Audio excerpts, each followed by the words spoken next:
Vous sentez-vous à l'aise au sein de votre famille? Non, je me sens seule. J'ai l'impression d'être une étrangère auprès d'eux. Je ne me sens pas aimée. L'émotion semble réelle, pourtant ce procès n'est qu'une mise en scène. L'aboutissement d'un projet de réinsertion par le théâtre pour ceux que l'on appelle des décrocheurs. Pour incarner juge, procureur ou magistrat, 20 jeunes apprentis comédiens, 20 jeunes également devenus les héros d'un film retraçant leur expérience. Derrière la caméra, l'œil de deux femmes, Valériane Lecoq et Audrey Lerwick, qui mettent en lumière cette frange de la jeunesse qu'elles estiment comme trop souvent dans l'ombre. C'est un public aussi qu'on n'entend pas forcément régulièrement ou qu'on entend toujours de manière généralisée. Et à un moment donné, on voulait aussi que cette parole singulière, elle soit entendue, elle soit vue et que cette partie de la jeunesse soit entendue et de montrer du coup de quoi ils étaient capables. C'est à la fois l'apprentissage du jeu, mais aussi tout ce qui peut se passer en fait dans les petits riens. Les débats qui peuvent naître aussi du procès. Finalement, le procès, c'est pas la trame de notre film, mais c'est tout ce qui peut naître. Et comme disait Valériane, la place de la parole. Moi, je comprends pas pourquoi un enfant de 8 ans, à 23 h, il est dehors. Là, c'est les parents. Moi, je suis désolée, moi, je vais vous dire un truc. Moi, l'école et moi, c'est deux choses différentes. Ma fille, je peux vous dire, elle va aller loin. Parce que moi, je suis pas allée loin. Parce que moi, je vais vous dire, quand j'ai voulu arrêter l'école à 15 ans, il n'y a personne qui m'a dit n'arrête pas. Redonner la parole, offrir un espace d'échange et de création. Les centres de formation à l'origine du projet proposent une approche différente de la citoyenneté, mais aussi de la justice.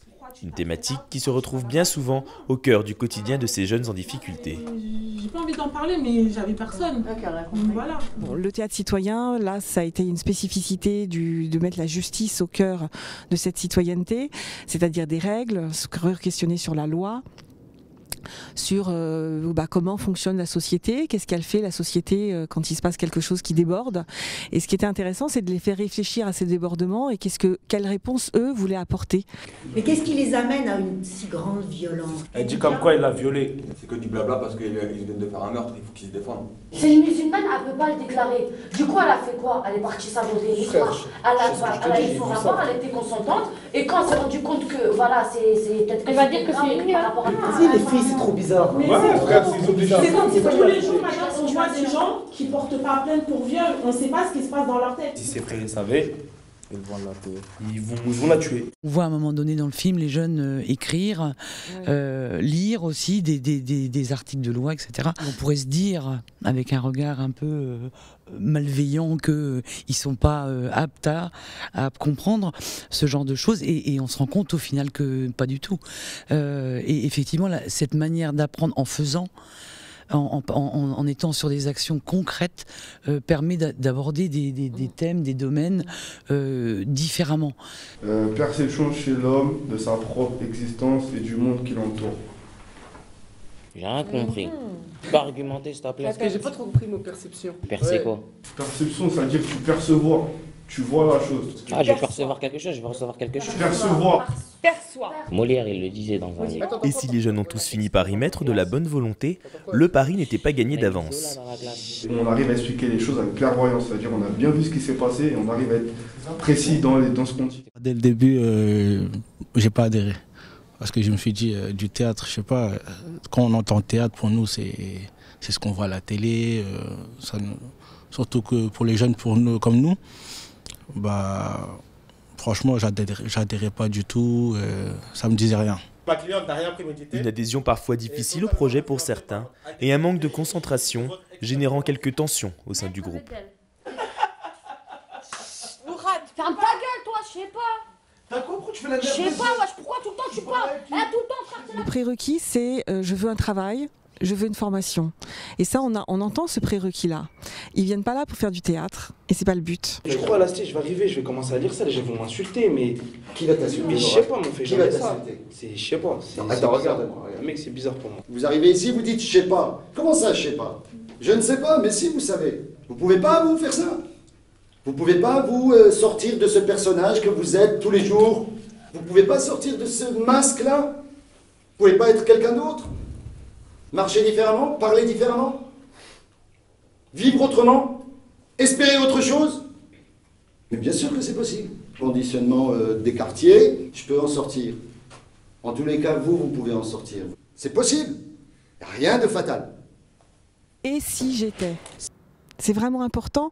Et si j'étais quelqu'un qui veut réussir sa vie ? Ah ouais, comment je vais me positionner? Comment je vais parler? Quelle attitude je vais avoir? Et si j'étais quelqu'un qui était capable d'argumenter et d'avoir un pouvoir de conviction comme un avocat va devoir l'avoir, ce pouvoir de conviction, ou comme un procureur va devoir l'avoir pour essayer de faire savoir, de faire comprendre cette histoire-là qu'il est en train de défendre.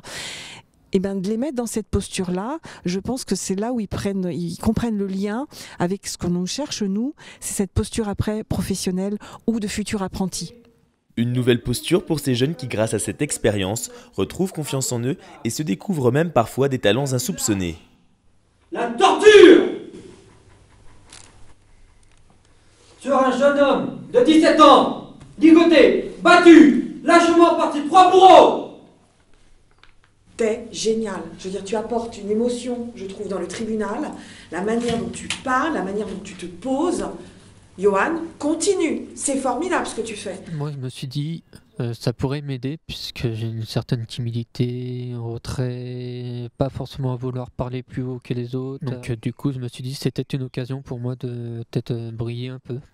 On casse l'idée qu'on avait, notre personnalité changeait complètement du tout au tout. C'était assez valorisant. Puis aussi, ça m'a permis aussi de prendre confiance en moi et je savais que ça allait que m'apporter du plus derrière. Pour moi, on s'est surpassé. Comme elle a dit, c'est prise de confiance en soi, le relationnel avec les autres. On apprend à connaître les gens, on apprend à vivre ensemble. Le dispositif Avenir Jeunes revendique un bilan plutôt positif. En 2013, sur les 12 200 jeunes accompagnés, près de 40% ont trouvé un emploi ou une formation et 20% ont confirmé un projet professionnel. Ça nous permet d'être plus à l'aise et plus apaisés quelque part dans la vie. Ça aurait été comme ça à l'école, peut-être je serais parti plus loin. Moi, quand je réfléchis, je me dis plus tard, j'aimerais bien pas être une femme de pouvoir, mais une femme où je dis quelque chose, ça se fait. Avoir une certaine importance, quoi.